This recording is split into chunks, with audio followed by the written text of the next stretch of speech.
Gayuma panawagan gamit lamang ang isang baso. Ikaw ba ay may minamahal at gusto mo na ikaw lamang ang kanyang mamahalin habang buhay?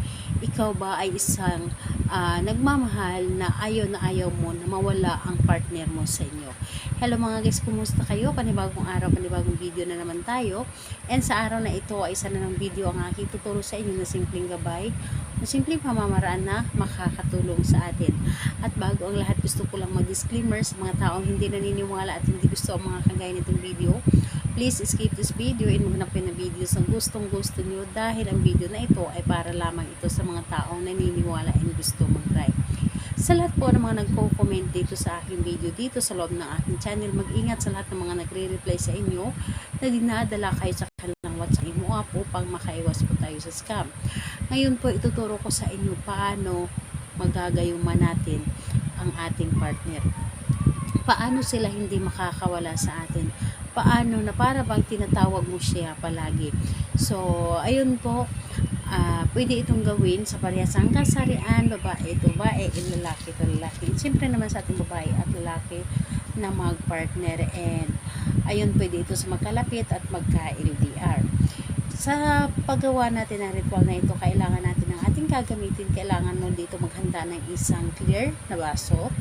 Baso po na babasagin, and clear po dapat tulad nito. And huwag kayong gumamit ng plastic, dahil ang plastic po ay wala po itong energy.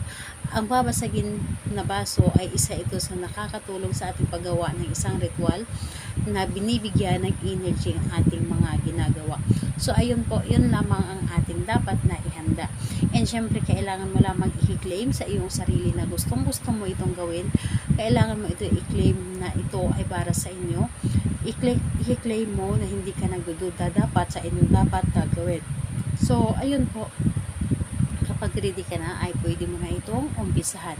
So paggawa nito ay napakadali lamang. Dito sa isang baso, ibubulong mo dito ng 21 times ang dapat mong ibulong or ang dapat mong gawin.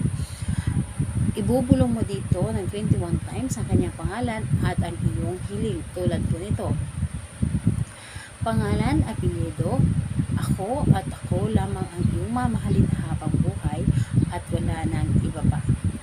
Pangalan, apelyido, ako at ako lamang ang iyong mamahalin habang buhay at wala nang iba pa. 21 times mo itong sambitin ang kanyang pangalan at ang inyong hiling. So dito po, ibubulong mo lamang dito at ilagay lamang ito sa iyong baba ang basong ito. Ngayon po, kapag naibulong mo na dito ng 21 times, pagkatapos mong ibulong, ilagay mo lamang dito sa iyong palad ang basong ito ng mga ilang segundo.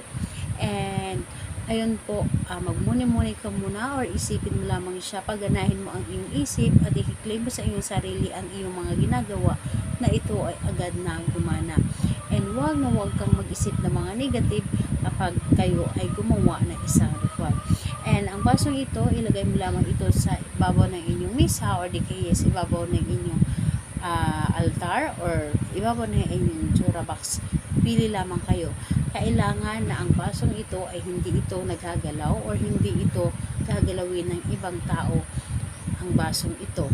Ikaw lamang dapat ang kukuha nito, and mararamdaman mo ito na gumana na dahil ikaw mismo ang makakaramdam or ipaparamdam ito mismo ng taong inyong ginawan ang inyong ginawa. Saka mo na ito kunin at gamitin ang baso sa normal na gamit sa araw-araw. So ayun po, kahit anong araw at oras, pwede mo itong gawin. Basta't lamang ay buo ang inyong loob, tiwala sa paggawa nito. Salamat po sa inyo. Bye bye everyone. God bless us all.